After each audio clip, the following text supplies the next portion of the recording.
El 5 de diciembre de 1945 a las 2 p.m., 5 bombarderos torpederos de la Marina de Estados Unidos salieron de la Estación Aérea Naval en Fort Lauderdale, Florida. Estas aeronaves de la Marina estaban volando hacia una región conocida como el Triángulo de las Bermudas, una sección del Océano Atlántico que se extiende desde Miami hasta Bermudas y baja hasta Puerto Rico. En la década de 1940, el Triángulo de las Bermudas comenzó a aparecer en noticias por las misteriosas desapariciones de aviones y barcos. Los investigadores no entendían por qué.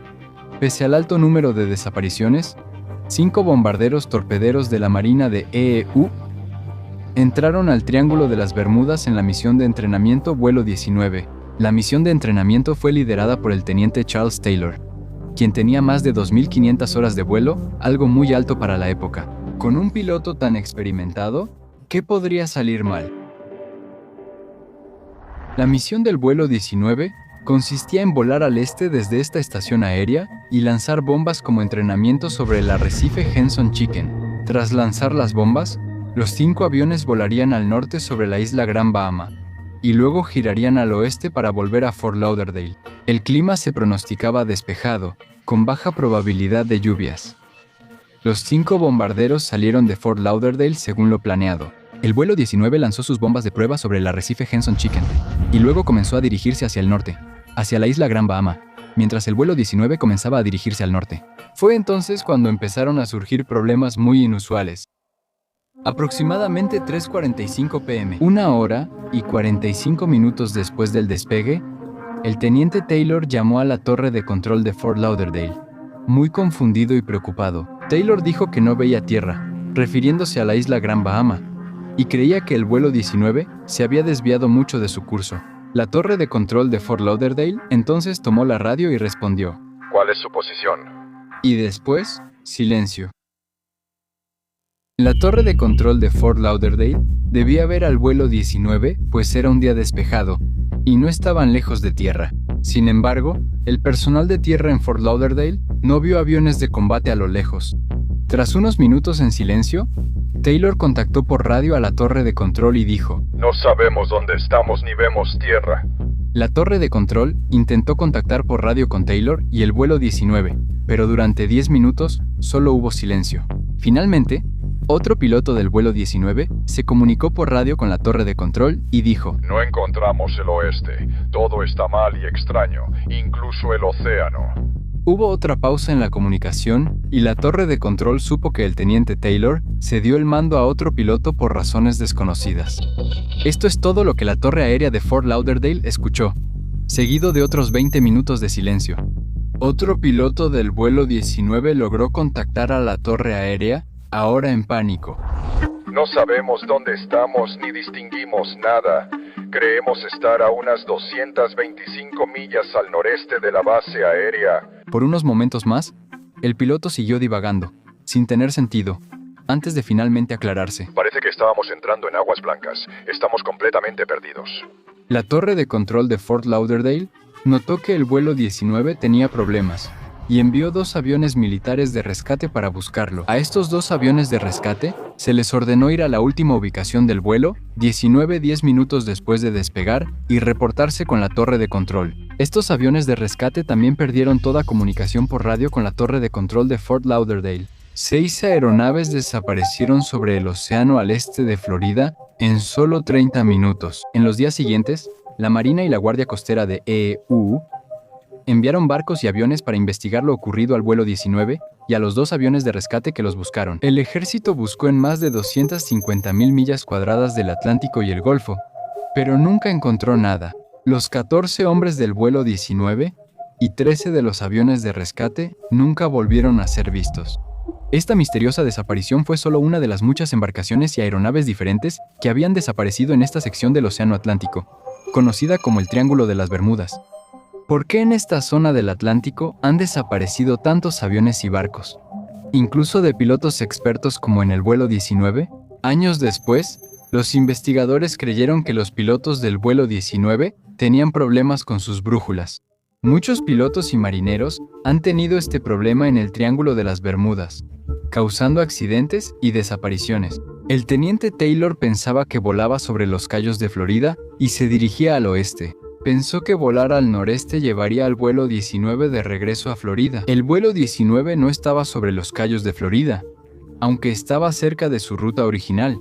El vuelo 19 estaba sobre la isla Gran Bahama, que muchos dicen se parece a los Cayos de Florida desde arriba. Confundido, el teniente Taylor ordenó al vuelo 19 dirigirse al noreste para regresar a Florida.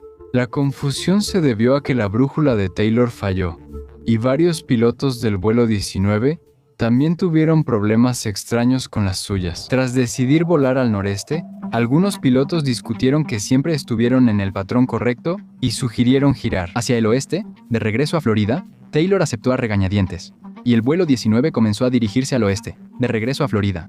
El único problema era que ya estaban tan lejos en el océano que les quedaba mucho camino para volver a Florida. El vuelo 19 continuó dirigiéndose hacia el oeste hasta que, en algún momento, Taylor decidió que ya habían intentado ir hacia el oeste lo suficiente, y luego, una vez más, puso al vuelo 19 en rumbo para regresar al noreste. El vuelo 19 no iba a ningún lado en ese momento, y comenzó a quedarse sin combustible. Probablemente se estrellaron en el Atlántico, al norte de Isla Abaco y al este de Florida, acabando con la vida de los 14 hombres. En cuanto a los 2 aviones de rescate que salieron a buscar al vuelo 19, los testigos en realidad creen que vieron los momentos finales de estos 2 aviones. Testigos en barcos cercanos informaron haber visto una explosión a lo lejos. El tipo de aeronave que se usó para esta operación de rescate tenía un problema de combustible bien conocido, y es probable que algún tipo de fuga de combustible haya causado esta explosión en el aire. ¿Por qué la mayoría de estos pilotos tenían brújulas rotas? Este es un problema común en el Triángulo de las Bermudas, donde marineros y pilotos han reportado fallas en sus brújulas. Aquí, en este tramo del Atlántico, las brújulas a menudo apuntan al polo norte geográfico en lugar del polo norte magnético. Esto afecta la navegación, pues el polo norte verdadero y el magnético están a unos 1200 millas de distancia. Se piensa que restos de un volcán submarino alteran las brújulas. Este volcán submarino formó la isla de Bermudas hace millones de años. Este volcán dejó una gran cantidad de basalto, que es lo que se forma cuando el magma y la lava se enfrían. Este basalto tiene alta concentración de hierro y magnetita, ambos con propiedades magnéticas inusuales. La magnetita es la sustancia natural más magnética de la Tierra. Se estima que hay 500.000 millones de toneladas de magnetita en el basalto alrededor de las Bermudas, provenientes del volcán submarino. Estas propiedades magnéticas probablemente están en el basalto. Eso desvió las brújulas del vuelo 19 y de otros pilotos y marineros en el Triángulo de las Bermudas. Investigadores hallaron que las brújulas pueden desviarse hasta 10 grados por la alta presencia de magnetita en la zona. Restos volcánicos detectados a 200 millas de Bermudas indican que gran parte del triángulo podría tener propiedades magnéticas inusuales. Algunos dicen que la interferencia magnética es solo una de las razones por las que aviones desaparecen en el Triángulo de las Bermudas. Otra razón por la que los aviones desaparecen aquí casi nunca se menciona. Otra teoría sugiere explosiones de metano en el Triángulo de las Bermudas. Una explosión de metano ocurre cuando gas metano se libera repentinamente del fondo marino. Muchos sospechan que esta liberación repentina de gas fue lo que derribó un avión de pasajeros real con 31 personas a bordo. British South American Airways fue una de las primeras aerolíneas, fundada por pilotos de la Segunda Guerra Mundial para unir Europa y Sudamérica. Este fue uno de los primeros aviones de pasajeros lo suficientemente grandes como para cruzar el Océano Atlántico. El avión utilizado para este viaje fue el Tudor Star Tiger. El 28 de enero de 1948, el Star Tiger salió de Lisboa rumbo a Bermudas. El avión tenía programado hacer una parada en Santa María y las Azores para poder repostar antes de llegar a Bermudas. Ya que el avión estaba repostando en Santa María, se reportaron tormentas peligrosas en gran parte del Atlántico. El capitán del avión era Brian McMillan, piloto experimentado. El capitán McMillan prefirió pecar de precavido y decidió quedarse en Santa María durante la noche para esperar a que pasara la tormenta. El 29 de enero, los vientos en el Atlántico seguían fuertes, pero casi no había tormentas. El capitán McMillan decidió intentarlo y cruzó el Atlántico. El capitán decidió volar a una altitud extremadamente baja de 2.000 pies para que el avión evitara los vientos más fuertes que soplaban a mayores altitudes. El capitán McMillan estaba volando el Star Tiger a través del Atlántico tarde en la noche y se reportó con la torre de control de Bermuda a las 3:15 am. Durante este chequeo de rutina, el capitán confirmó la posición actual del avión y su hora estimada de llegada. La hora estimada de llegada se confirmó a las 5 a.m., lo que significaba que quedaban menos de 2 horas de vuelo.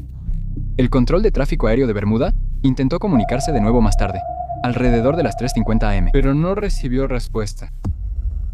La torre de control esperó un tiempo, pero luego intentó de nuevo alrededor de las 4:40 am. Al acercarse la hora de aterrizaje, el control aéreo de Bermudas no recibió respuesta y declaró emergencia.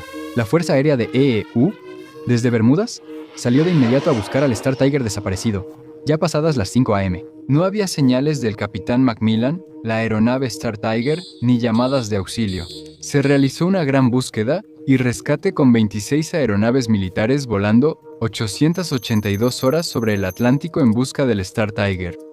La búsqueda y rescate duró 5 días sin hallar restos de la aeronave. Como dije, algunos creen que una explosión de metano causó la desaparición del avión. Durante las explosiones de metano, grandes columnas de gas metano emergen desde el fondo del mar. El metano suele quedar atrapado bajo el fondo oceánico como hidratos de metano. El movimiento de placas tectónicas, deslizamientos submarinos o calentamiento del fondo marino pueden desestabilizar estos hidratos. Esta desestabilización libera gas del fondo marino que sube hacia el océano. Si se libera una cantidad suficientemente grande de este metano en el océano de una sola vez, esto puede afectar gravemente tanto a los barcos como a los aviones. Cuando se libera gas metano en el agua, disminuye su densidad y se genera aireación o agua espumosa. Un barco en agua espumosa puede perder flotabilidad, ya que ésta tiene poca densidad por su alto contenido de aire. El agua aireada no soporta el peso del barco y lo hunde rápidamente. En el caso de los aviones, el gas metano liberado en grandes cantidades en la atmósfera podría hacer que los motores de las aeronaves estallen en llamas. El gas metano es extremadamente inflamable y puede hacer que los motores se incendien. No obstante, los investigadores sostienen que el avión debía volar muy bajo para que una explosión de metano alcanzara el motor. Pero considerando que el capitán Macmillan estaba volando intencionalmente a solo 2.000 pies de altitud para evitar los vientos fuertes, esto hace que la posibilidad de una gran explosión de metano sea mucho más razonable. Aún así, una gran explosión de gas metano sería mucho más probable que afectara la capacidad de un barco para flotar que causar que el motor de un avión estallara en llamas. Otra razón por la que este avión pudo haber desaparecido es porque el capitán Macmillan pudo haber olvidado que estaba volando a una altitud tan baja. En todos sus informes a las torres aéreas de Bermudas, Macmillan indicó que volaba a 20.000 pies de altitud. El avión volaba a 2.000 pies, pero el control de tráfico aéreo de Bermudas pensó que era un error de reporte. Donde Macmillan olvidó su euro, es posible que cuando Macmillan comenzó a descender hacia Bermudas, olvidó lo cerca que ya estaba del océano. Este avión pudo haber seguido descendiendo hasta estrellarse en el océano, ignorando la altitud real, aunque esta desaparición probablemente pudo haber sido causada porque el piloto no prestó suficiente atención. En 1948, otro avión de pasajeros desapareció en el Triángulo de las Bermudas, posiblemente no por error del piloto, a las 7:40 p.m. El 27 de diciembre de 1948, un DC-3 aterrizó en el aeropuerto de San Juan, Puerto Rico. Como el Star Tiger, el DC-3 fue uno de los primeros aviones de pasajeros. Este DC-3 llegó de Miami y solo estaría poco tiempo en San Juan para dejar y recoger pasajeros antes de volver a Miami. Solo una escala rutinaria, como dicen en aviación. En San Juan, el capitán Bob Alinkist informó a ingenieros de tierra que la luz del tren de aterrizaje no se encendió al aterrizar. El personal de tierra revisó el mantenimiento y detectó baja carga en la batería. El personal de tierra empezó a recargar la batería e informó al capitán que tardaría varias horas en completarse. El capitán Lindquist no quería esperar y tenía otra idea. Prefería recargar la batería solo con el generador del avión. Cuando el avión volvió al aire, el capitán Lindquist parecía apresurado por regresar a Miami. Los ingenieros de tierra aceptaron, y los 28 nuevos pasajeros subieron al DC-3 para volar de San Juan a Miami poco antes del despegue. Surgió otro problema. El transmisor de radio tampoco funcionaba bien por la batería baja. El capitán Lindquist recibía mensajes, pero no podía enviarlos. Este problema tenía que solucionarse antes de que se permitiera el despegue del avión. Así que el DC-3 esperó al final de la pista hasta que el transmisor de radio estuviera completamente recargado con una batería nueva. Ahora, a las 10:03 p.m., cuando todo parecía estar funcionando, se permitió al capitán Lindquist y al DC-3 despegar con los 28 pasajeros y 3 miembros de la tripulación a bordo.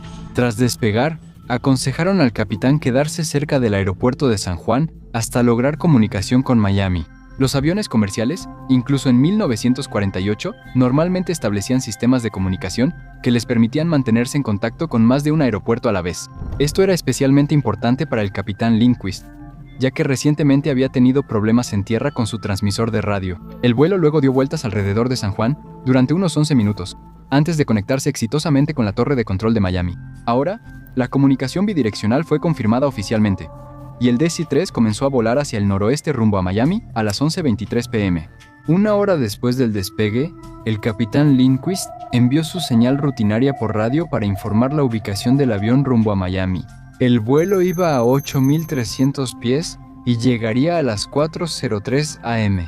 Esta señal de transmisión por radio fue recibida en el aeropuerto de Miami, a aproximadamente 700 millas de distancia, pero curiosamente, no se recibió ninguna señal de transmisión por radio en el aeropuerto de San Juan, más cerca de la ubicación actual del avión. El capitán Lindquist envió otra señal de radio durante el vuelo para informar su posición antes de descender en Miami. El DC-3 se encontraba a 50 millas al sur de Florida y debía aterrizar en 20 minutos. Aún más extraño esta vez, la señal no fue recibida en el aeropuerto de Miami, sino que fue captada en el aeropuerto de Nueva Orleans, a aproximadamente 600 millas de distancia. El aeropuerto de Nueva Orleans, sabiendo que este mensaje no era para ellos, lo transfirieron al aeropuerto de Miami. El aeropuerto de Miami entonces intentó comunicarse con el DC-3, pero no recibieron ninguna respuesta. El aeropuerto de Miami intentó contactar por radio al DC-3, pero solo obtuvo silencio. El DC-3 nunca llegó a Miami esa noche, y sus 28 pasajeros y 3 tripulantes jamás volvieron a ser vistos. La Guardia Costera y la Marina de Estados Unidos realizaron una búsqueda exhaustiva en miles de millas cuadradas, pero no hallaron restos ni escombros. Ahora, a pesar de las investigaciones que se han realizado para descubrir qué le sucedió a este DC-3 y a todas las personas a bordo, no se sabe mucho sobre dónde terminó finalmente esta aeronave. Una teoría es que este avión pudo haber comenzado a experimentar nuevamente problemas de batería baja, lo que provocó que fallaran la radio y los instrumentos de navegación. Esto habría dejado a los pilotos sin poder comunicarse con nadie en tierra, y habría dificultado que los pilotos determinaran con precisión su ubicación. Este avión también volaba sobre el océano de noche, lo que dificulta saber tu ubicación cuando todo está oscuro. Si este avión DC-3 se desvió de su curso debido a errores de navegación, podría haberse quedado sin combustible y haberse estrellado en el océano, lejos de Miami. Muchos afirman que la desaparición de estos aviones en el Triángulo de las Bermudas no se debe a interferencias magnéticas ni explosiones de metano. Los investigadores suelen señalar que el hecho de que los huracanes frecuentes y las tormentas severas en el Triángulo de las Bermudas siguen siendo la razón más probable de por qué estos aviones han desaparecido. Muchos huracanes que llegan al Triángulo de las Bermudas se originan frente a la costa oeste de África. La combinación de aire caliente y seco del desierto del Sahara, con aire húmedo y cálido sobre el Atlántico, crea una fuerte inestabilidad atmosférica. Esta inestabilidad genera tormentas eléctricas y huracanes. Los huracanes siguen corrientes oceánicas y patrones de viento, cruzando el Atlántico hacia el Triángulo de las Bermudas. Estas grandes tormentas cruzan el Atlántico sobre miles de millas de aire oceánico cálido y húmedo. La humedad en el aire intensifica las tormentas, lo que suele causar huracanes poderosos. Al llegar a las Indias Occidentales y entrar al Triángulo de las Bermudas, los huracanes ya han recorrido más de 1000 millas para intensificarse. Siguen avanzando e intensificándose mientras atraviesan el triángulo sobre aguas cálidas. Cuando las tormentas tocan tierra, pierden humedad y comienzan a debilitarse gradualmente. Es difícil precisar cuántos aviones han desaparecido en el Triángulo de las Bermudas. Probablemente entre 50 y 100 aviones han desaparecido aquí en el último siglo. Muchas desapariciones son anecdóticas porque es difícil verificar historias de aviones pequeños con pocas personas. La mayoría de estas desapariciones se atribuyen a errores de navegación en los primeros días, cuando el GPS no era tan avanzado, y también por las fuertes tormentas y huracanes frecuentes en esta región. Así, el tamaño y forma del Triángulo de las Bermudas podrían cambiar en el futuro. El calentamiento global y el aumento del nivel del mar podrían afectar los océanos.